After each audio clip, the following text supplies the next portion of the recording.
All right, well, let's get into the topic tonight. We have our first email question of the evening. This one is from Alan. How much does a police report matter if you end up going to court? The police report on my wreck clearly says the other driver was at fault, but his insurance company is acting like I was to blame for the whole thing. I think I've seen this happen before. We've seen that a lot, Alan, and thank you for the question. But you know, typically speaking, police reports are not admissible in a civil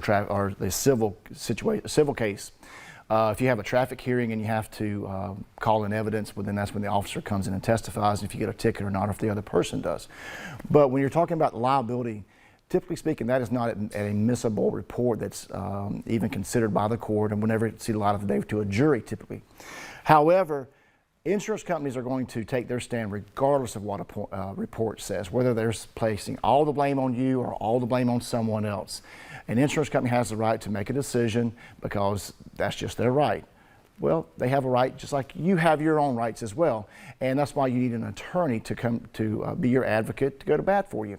We see this a lot of times where insurance companies refuse and deny taking responsibility and accepting responsibility for the accident that their insurance caused, and that's why you have to have an attorney. So Ted, you want to jump in on this too, because you're seeing this a lot as well. Right, and we see the flip side of that as well, where where the crash report will say that our client or the potential client is at fault for the accident, but in fact they're not, because by statute everyone has to cooperate and answer questions after an accident. And as a result, we have what's called the accident report privilege that Chris alluded to, which prevents that report itself from being admissible in a court of law from an evidentiary perspective.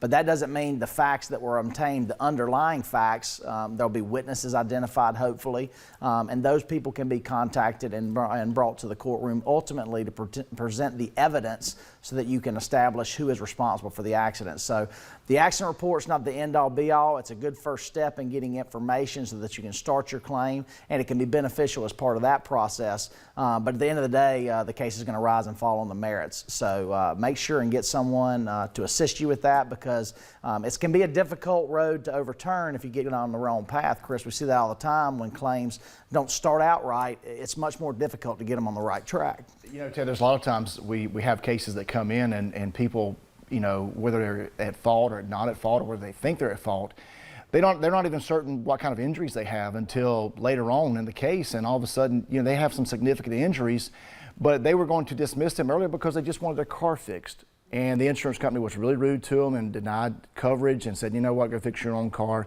And a lot of times that's led them to seek an attorney to help them out because they wanted their car fixed. And all of a sudden they find out, hey, I have a bulging disc or some type of orthopedic issue that was not there before the accident but is there now. Right. So you're going to have all your adrenaline pumping, and you know, you're at a heightened state, and a lot of times, like Chris said, the biggest concern is how I'm going to get my car fixed. Yeah. Because that's where your mind goes immediately. But oftentimes you will have that onset, and that's why it's real important. We've talked about on this show many times is one of the benefits that you have on your automobile policy is your PIP no-fault benefits. And by statute, in order to have the maximum amount of that available to you, you have to go within the first 14 days to seek that medical treatment.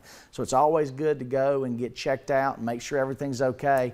A, so that you know that you're okay, and B, so that you don't jeopardize those benefits.